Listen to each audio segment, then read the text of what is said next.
चलिए एक और निबंध पर हम लोग चर्चा करेंगे। अभी निबंध अमूर्त तरह का है। अमूर्त निबंध कैसे लिखा जाए बताया है ना मैंने, ठीक है। एब्स्ट्रैक्ट टाइप का है। और क्या है, नदी अपनी शक्ति के कारण नहीं बल्कि अपनी दृढ़ता के कारण चट्टान को काटती है। यहाँ क्या कहा जा रहा है, नदी अपनी शक्ति के कारण नहीं। नदी पानी की धारा है और चट्टान कठोर है।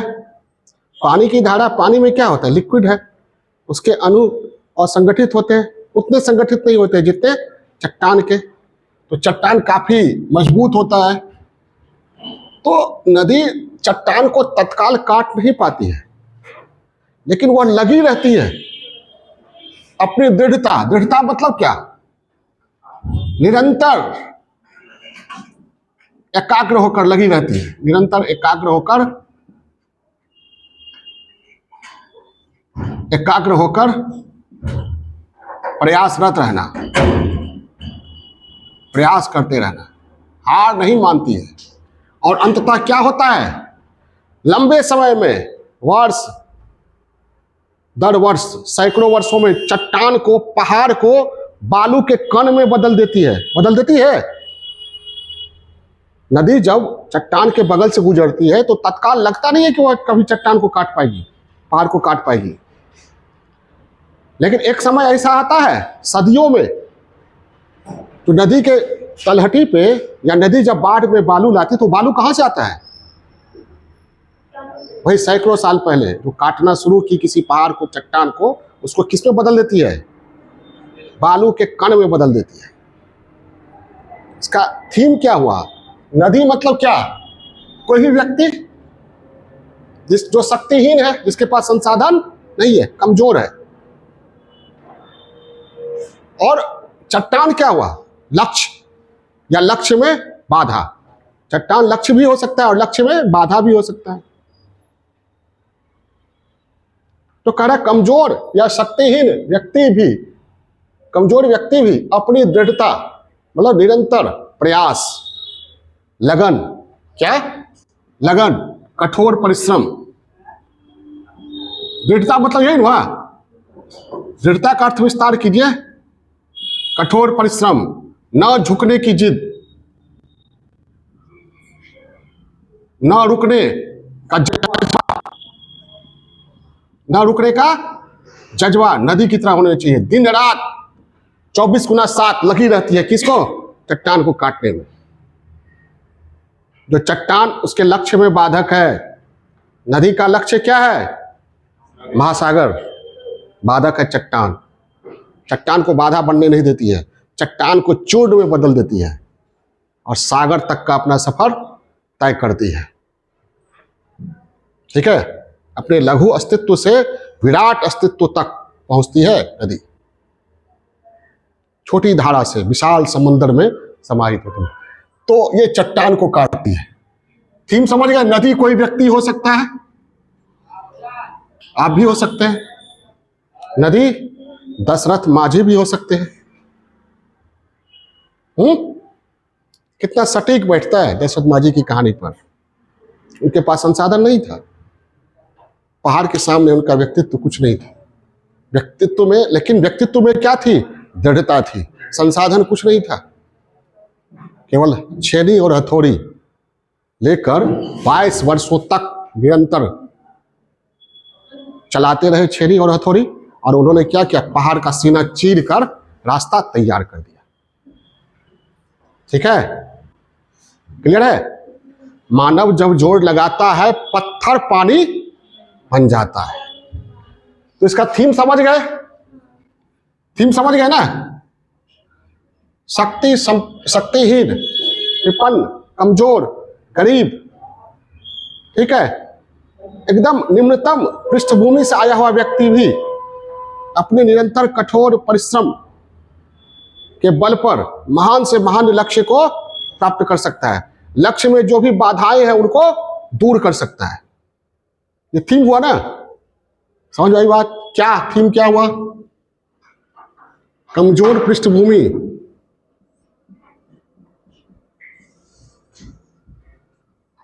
का व्यक्ति भी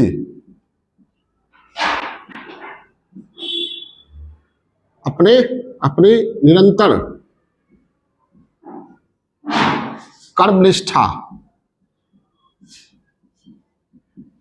कठोर परिश्रम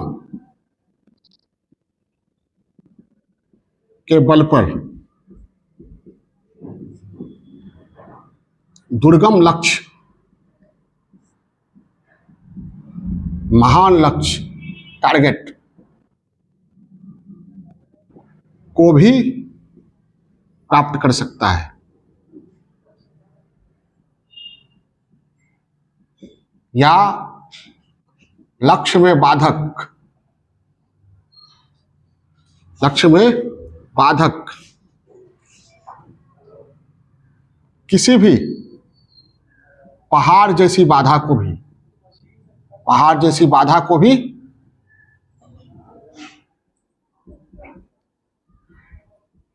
समाप्त कर सकता है।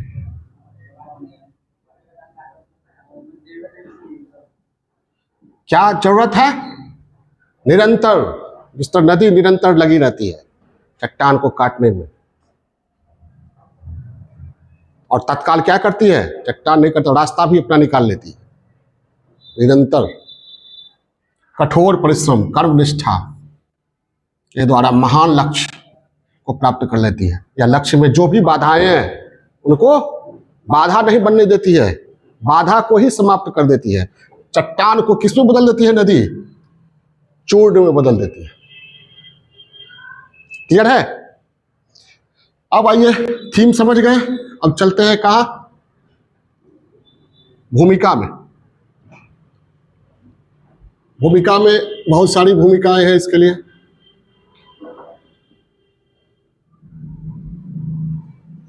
अभी मैंने कहा मानव जब जोर लगाता है पत्थर पानी बन जाता है। इससे भी शुरू कर सकते हैं। दो पंक्तियां हैं जो काफी सटीक बैठती हैं यहाँ इस पर। आदमी जब ठान लेता है उंगलियों से छेद कर देता है गगन में, मुंह लगाकर सोख लेता है समंदर, पलट देता हिमालय को एक क्षण में। आदमी जब ठान लेता है तब, मतलब जब उसमें दृढ़ता होती है तब। ठीक उसी तरह जिस तरह नदी अपने रास्ते में बाधक, अपने लक्ष्य में बाधक चट्टान को लगातार परिश्रम के द्वारा बालू के कण में बदल देती है। ठीक है?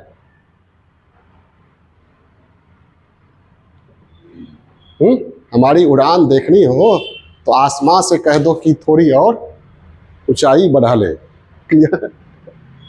ये होना चाहिए हौसला। क्या होना चाहिए? हौसला। हार तब होती है जब मान लिया जाता है, और जीत तब होती है जब ठान लिया जाता है। ठानने की जरूरत है। ठानने मतलब क्या? एकाएक वो बुलबुला की तरह उठे पहाड़ तोड़ देंगे। जब तोड़ने गए तो पता चला पसीना पसीना हो गई, एक ही दिन में खत्म। दशरथ माझी में क्या दृढ़ता थी। और दशरथ माझी माउंटेन मैन में एक घटना और दिखाई गई है, जिसमें एक संपादक आते हैं और दशरथ माझी पहाड़ तोड़ रहे हैं। संपादक कहते हैं दशरथ माझी से कि आजकल अखबार चलाना बहुत कठिन है, बहुत समझौता करना पड़ता है। तो दशरथ माझी कहते हैं तो अपना अखबार क्यों नहीं खोल लेते हो, दूसरों की नौकरी क्यों करते हो? तो संपादक कहते हैं अपना अखबार निकालना बहुत कठिन है, असंभव है। तो दशरथ माझी कहते हैं बस एक लाइन, पहाड़ तोड़ने से भी ज्यादा। और फिर फिल्म में दिखाया गया है, और संपादक जाता है अपना अखबार खोलता है, काफी सफल होता है। ठीक है? तो राम भरोसे नहीं बैठना है। क्या पता राम हमारे भरोसे हैं हो कि कुछ करेगा तो फल देंगे।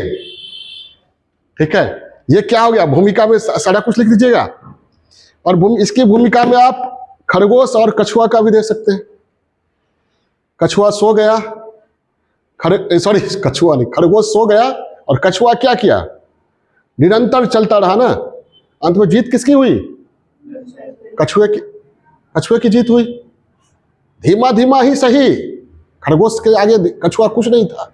ये कछुआ निरंतर प्रयासशील रहा और अपने लक्ष्य को प्राप्त करने में उसे खरगोश से पहले सफलता मिली।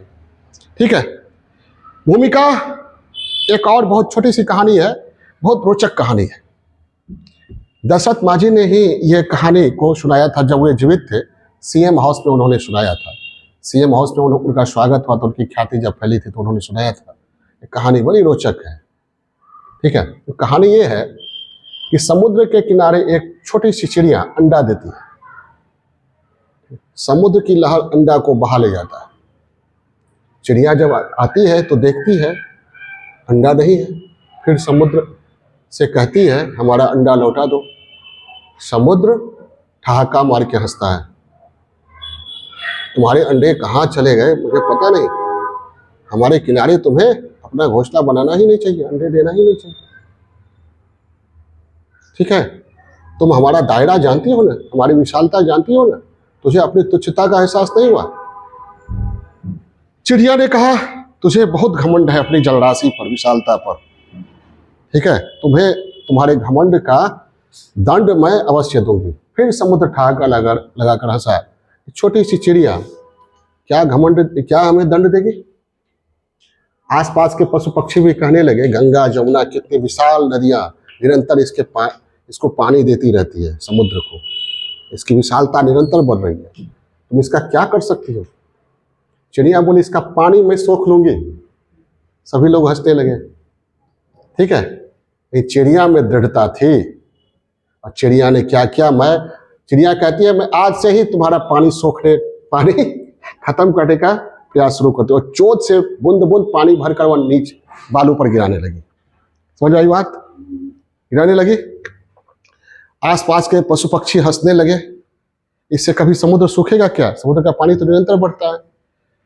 तो चिड़िया ने कहा जो कुछ हो, लेकिन तुम लोग हंस रहे हो, तुम लोग समुद्र के घमंड, समुद्र के विशालता के सामने अपने आप को क्षुद्र महसूस कर रहे हो। मैं क्षुद्रता महसूस नहीं कर रही हूं। ठीक है, पशु पक्षियों को लगा बात तो सही कह रही है, समुद्र बहुत घमंडी है, हम सभी का घोंसला उजाड़ देती है, जब मन होता है ज्वार लाता है, भाटा लाता है। सभी पशु पक्षी उसके पीछे पड़ गए, सब पानी ले लेकर उलीचने लगा बगल बगल में। ठीक है, पक्षियों का राजा था गरुड़। कौन? गरुड़। गरुड़ को पता चला, गरुड़ कौन है? भगवान विष्णु के वाहन है। गरुड़ को पता चला कि हमारे समाज के सबसे छोटी चिड़िया को समुद्र ने अपमानित किया है, समुद्र को दंडित करने का समय आ गया है। कहा जाता है उस समय भगवान विष्णु क्षीर सागर में लेटे हुए थे। लक्ष्मी ने कहा भगवान आप देख रहे हैं समुद्र कितना घमंडी हो गया है, छोटी सी चिड़िया को के घोंसला को बहा ले गया, और कम से कम सांत्वना भरे बोल तो बोलना चाहिए, ये समुद्र अपनी उदंडता पर उतारू है। तो लक्ष्मी जी ने विष्णु से कहा कि अगर आप मदद नहीं करते हैं चिड़िया का तो आने वाले समय में माना जाएगा कि चूंकि विष्णु को आश्रय दिया है समुद्र ने, इसलिए विष्णु ने समुद्र के कुकर्म को, समुद्र के उदंडता को, उच्छृंखलता को नजरअंदाज कर दिया। समझ में आई बात? तो कि विष्णु कहाँ बैठे हुए हैं? क्षीर सागर में। कि जो हमारा मिथक है उसमें क्या है? क्षीर सागर में। क्लियर है? इधर गरुड़ महाराज जो विष्णु के सवारी हैं वो पहुंच गए कहाँ? चिड़ियों के पास लगे वो भी पानी उलीचने। तब भगवान विष्णु से लक्ष्मी का संवाद हो ही रहा था। भगवान विष्णु ने बुलावा भेजा, गरुड़ को बुलाओ, ड्राइवर तो वही है ना, वाहन। तो दूत गया गरुड़ महाराज को कि चलिए भगवान विष्णु का बुलावा है। गरुड़ महाराज ने कहा नहीं, मैं नहीं जाऊंगा। भगवान विष्णु ने नजरअंदाज किया है समुद्र को, क्योंकि समुद्र के आश्रय में बैठे हुए हैं, उसके कुकर्मों को, समुद्र की उद्दंडता को देख नहीं रहे। फिर दूत आया भगवान विष्णु के पास। दूत ने कहा गरुड़ की बात, माता लक्ष्मी भी गरुड़ की बात से सहमत हो गई। अब भगवान विष्णु ने, ठीक है, भगवान विष्णु के आगे कोई रास्ता नहीं था। उन्होंने समुद्र को आदेश दिया या तो अपने लहरों को समेटो या तुम्हारा अस्तित्व ही मैं समाप्त कर दूंगा। ठीक है, उन्होंने आग्नेय वान चलाया और समुद्र के सूखने की बारी आ गई। तब जाकर समुद्र नतमस्तक हुआ और समुद्र ने क्या किया, अंडा को चिड़ियों को लौटा दिया। तो चिड़िया क्या है, नदी है। ये बताता है कि साधन ही निकम, अगर आप काम करते हैं ईमानदारी से, दृढ़ता से, तो पूरी कायनात आपको सफल बनाने में लग जाती है और आपको सफलता मिलेगी। ये थीम है। भूमिका में आप ये कहानी भी दे सकते हैं। कहानी मैंने विशाल बड़ा सा कर दिया, ये समझा रहे ना, एग्जाम में लिखे तो कहानी को छोटा कर सकते हैं आप, ठीक है, कोई दिक्कत। अब इसको हम चलेंगे, भूमिका हो गया ना, भूमिका में बहुत कुछ हो गया, भूमिका में बहुत कुछ हो गया। अब चले आगे मेन बॉडी में। मेन बॉडी में आइए। मेन बॉडी में इस तरह की घटनाएं आप कहां कहां देखते हैं? हाँ, मिथकीय घटनाओं में देखिए, मिथकीय पात्र हमारे हैं श्री राम। रामायण में रावण को लगा कि राम क्या है, लक्ष्मण तपस्वी है, राज सिंहासन से वंचित है, राज्य से वंचित है, इसके पास कोई संसाधन नहीं है। लेकिन वही राम नर वानर भालू सबका की सेना तैयार कर लंका पर जीत हासिल करते हैं अपने दृढ़ता के कारण, ठीक है। महाभारत में राम रावण में यही है। रावण क्या है, शक्ति संपन्न है, साधन संपन्न है। राम नहीं थे साधन संपन्न, लेकिन जीत हासिल करते हैं। महाभारत में पांडव राज्य से वंचित थे, लेकिन उनके पास दृढ़ता थी और उन्होंने तमाम महारथियों और तमाम साधनों से संपन्न कौरव पक्ष को क्या किया, पराजित किया। स्वयं कृष्ण का जीवन जो है, जब कृष्ण जन्म लेते हैं तो जन्म लेने के समय ही सर पे मौत सवार है, मामा बैठे हैं, क्या जन्म लेते ही मार देना है। माता पिता कहाँ, जेल में, दूसरे के यहाँ पलना पड़ता है। ऐसे परिवेश में कृष्ण बड़े होते हैं और जब बड़े होते हैं तो युद्ध और कूटनीति की जो रेखा खींचते हैं वो आज तक क्या है, अविजित है, अमिट है, ठीक है। बड़े बड़े महारथियों को, बड़े बड़े योद्धाओं को, बड़े बड़े विद्वान व्यक्तियों को कृष्ण अपने समय में पराजित करते हैं। गीता का उपदेश देते हैं तो उनके जैसा शिक्षित विद्वान कोई नजर नहीं आता है। जब कूटनीति का खेल खेलते हैं तो उनसे बड़ा कोई क्षत्रिय नजर नहीं आता है। क्लियर है? तो ये क्या है, उसी जैसा है ना। अब ऐतिहासिक में आइए। ऐतिहासिक में चंद्रगुप्त मोर पालकों का के परिवार का कुछ नहीं था, और चाणक्य उनके पास भी कुछ नहीं।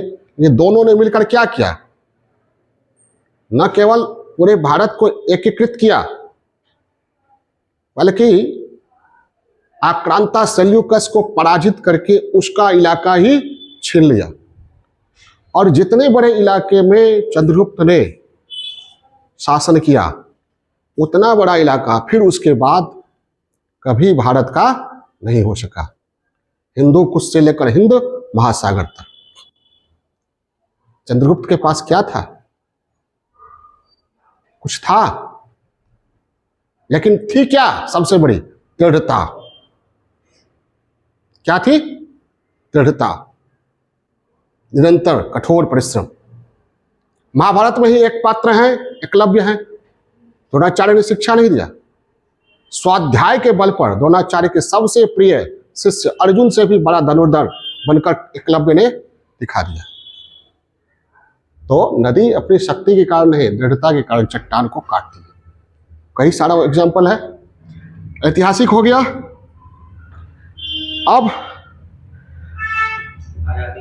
आधुनिक काल में देखिए, नेल्सन मंडेला 27 वर्ष उन्होंने जेल में बिताया, रॉबिन द्वीप पर निर्वासित होकर अपनी जवानी स्वाहा कर दिया, लेकिन डटे रहे। अंत में नेल्सन मंडेला के सामने सरकार को, गोरी सरकार को रंग भेद की नीति छोड़ना पड़ा।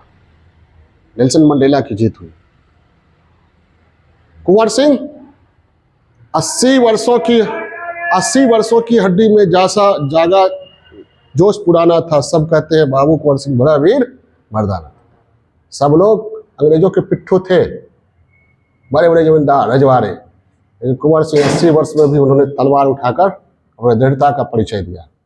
आज जितने रजवाड़े हैं, कुंवर सिंह से बड़े बड़े रजवाड़े जमींदार हिंदुस्तान में किसी को नहीं जानते हैं। 3 महान व्यक्तियों को लोग जानता है, राणा प्रताप, शिवाजी, कुंवर सिंह। क्यों? इनमें दृढ़ता थी। ठीक है, शिवाजी को औरंगजेब क्या समझता था? पहाड़ी चूहा कहता था, लेकिन शिवाजी ने अपने दृढ़ता के बल पर वो शक्ति, वो महाशक्ति वाला जज्बा तैयार किया मराठों में कि आगे चलकर मराठों की छत्र छाया में मुगलों को रहना पड़ा। ठीक है, शिवाजी का जज्बा ही संभाजी माया, जो अंतिम तक झुके रहे, जो आप लोग देखे होंगे छावा फिल्म में। ठीक है, तो महात्मा गांधी कुछ नहीं था इनके पास, दे दी हमें आजादी बिना खड्ग बिना ढाल, साबरमती के संत तूने कर दिया कमाल। और अंग्रेज उस समय की महाशक्ति, the sun never sets in my empire, अंग्रेजी क्राउन कहा करती थी, सूरज हमारे साम्राज्य में अस्त नहीं होता था। ऐसे साम्राज्य को पराजित किया गांधी जी ने, किसके बल पर? दृढ़ता, सत्याग्रह। सत्याग्रह का मतलब ही है सत्य पर अड़े रहना, डटे रहना। ठीक, गांधी जी का उदाहरण दे सकते हैं। ठीक है, बहुत सारे व्यक्तित्व हैं छात्र जीवन में। हमारे राष्ट्रपति थे एपीजे अब्दुल कलाम, बहुत ही कमजोर पृष्ठभूमि से थे, लेकिन उन्होंने सपना देखा था, उड़ते हुए वायुयानों को देखकर वो सपना देखा करते थे, अपने सपने को उन्होंने पूरा किया। ठीक है, उन्हीं की फेमस लाइन है, सपने वो नहीं जो सुलाए, सपने वो होते हैं जो नींद को उड़ा दे। फेमस पंक्ति है ना उनकी। तो लाल बहादुर शास्त्री हैं, बहुत ही कमजोर पृष्ठभूमि के। ठीक है, सर पर मस्तक पर किताब पुस्तक को बांधकर नदी तैरकर विद्यालय जाते थे, और ऐसी स्थिति से कहां तक पहुंचे हुए? देश के पीएम, प्रधानमंत्री पद तक पहुंचे। वर्तमान में भी कई ऐसे हैं राजनेता जिनकी पृष्ठभूमि काफी कमजोर रही, कोई रजवाड़ा पृष्ठभूमि नहीं रहा, कोई जमींदार पृष्ठभूमि नहीं रहा, लेकिन सीएम पीएम बने हैं। ठीक है, खेल के क्षेत्र में आइए। खेल के क्षेत्र में पीटी उषा, मिल्खा सिंह। नृत्य के क्षेत्र में सुधा चंद्रन का नाम सुना है? पैर जिन्होंने गवा दिया था कृत्रिम पैर पर। ठीक है, उन्होंने नृत्य का अभ्यास जारी रखा। तेन सिंह शेरपा, बछेंद्री पाल, एवरेस्ट की चढ़ाई, पर्वतारोहण का उदाहरण दे सकते हैं। इसमें बहुत सारा उदाहरण है, दुनिया भरा पड़ा है, निराश होने की जरूरत नहीं है। आप किसी भी पृष्ठभूमि से हैं, set the target, hit the target. Target को सेट कीजिए और नदी की तरह 24/7 दृढ़ता, निरंतर कठोर परिश्रम के द्वारा आप टारगेट को हिट कर सकते हैं। ठीक है, वो 2 लाइन है ना, आदमी जब ठान लेता है उंगलियों से छेद कर देता है गगन में, मुंह लगाकर सोख लेता है समंदर, पलट देता हिमालय को एक क्षण में। मतलब कोई भी काम असंभव नहीं अगर आप चाह ले तो। ठीक है, एक सोशल मीडिया पर एक वीडियो वायरल हुआ था, जैसे शेर का झुंड है और एक कुत्ता है जो विकलांग कुत्ता है, उसका एक पैर टूटा हुआ है, बाकी 3 पैर के सहारे ही वो तमाम शेरों को डरा रहा है, भौंक रहा है। कभी देखे होंगे आप लोग, खूब भौंक रहा है। और शेर सबको लगता है भौंक, इसमें इतनी ताकत कहां से आ गई, एक झपट्टा में मर जाएगा। खूब भौंकता है, लगातार भौंकता है और आगे बढ़ता है, मतलब वो निकलना भी चाहता है कुत्ता वहां, और पीछे मुड़ के भौंकता भी है। मतलब शेर को दिखा रहा है कि हम तुमसे डरने वाले नहीं है। अंत में शेर भी समझ जाते हैं, सभी शेर, पता नहीं क्या समझे होंगे वो, लेकिन कुत्ते की दृढ़ता के आगे शेर पीछे हट जाता है। कई बार एक और देखे होंगे कि एक सांड और एक बकरी में लड़ाई में सांड छोड़ देता है बकरी, लेकिन बकरी का बच्चा जो है भिड़ रहा, तो बकरी के बच्चे में क्या थी? दृढ़ता। क्लियर है? तो ये है खेल के क्षेत्र में। अध्यात्म के क्षेत्र में ओशो बहुत विद्वान घर के नहीं थे, ठीक है, लेकिन उन्होंने क्या किया, अध्यात्म के क्षेत्र में एक चरम ऊंचाई को प्राप्त किया और दुनिया भर की सरकारें उनके तर्क वितर्क से डरने लगी। तो ऐसे क्लियर है, बहुत सारा उदाहरण हो गया, कोई दिक्कत? अंत में क्या दीजिएगा, अंत में क्या दीजिएगा, कंक्लूड करना है ना, कंक्लूड क्या कीजिएगा कि व्यक्ति किसी लक्ष्य को प्राप्त करना चाहता है और उस दिशा में निरंतर कठोर परिश्रम करता है, तो लक्ष्य को प्राप्त करने से कोई रोक नहीं सकता। अगर उसमें ना रुकने का जज्बा हो, जूझने का जज्बा हो, ठीक है, कोई भी विपत्ति के आगे टूटने का जज्बा नहीं हो और टूट करके फिर जुटने की क्षमता हो, गिर कर फिर उठने की क्षमता हो, तो व्यक्ति अपने लक्ष्य तक जरूर पहुंचता है। ठीक है, लास्ट करिएगा, ये कोई बढ़िया सा कोटेशन दे दीजिएगा। हाँ, ना झुकने का जज्बा कैसा होना चाहिए? एक आशुतोष राणा के 4-5 पंक्तियां हैं, शायद उनकी ही पंक्ति है, सोशल मीडिया पर मैंने सुना था। दरिया अब तेरी खैर नहीं, बूंदों ने बगावत कर ली है, ऐ नादान बुजदिल न समझ इसको, लहरों ने बगावत कर ली है। परवाने हैं हम मौत समा, मरने का किसको गम यहाँ, रे तलवार तुझे झुकना होगा, गर्दन ने बगावत कर ली है। तो ये जज्बा जब होगा तो सफलता जरूर मिलेगी, लक्ष्य जरूर हासिल होगा। ठीक है, और कौन कहता है कि आसमां में छेद नहीं होता? एक तबीयत, एक पत्थर तो जरा तबीयत से उछालो यारो। तबीयत मतलब क्या? दृढ़ता, रिजिडिटी। ओके।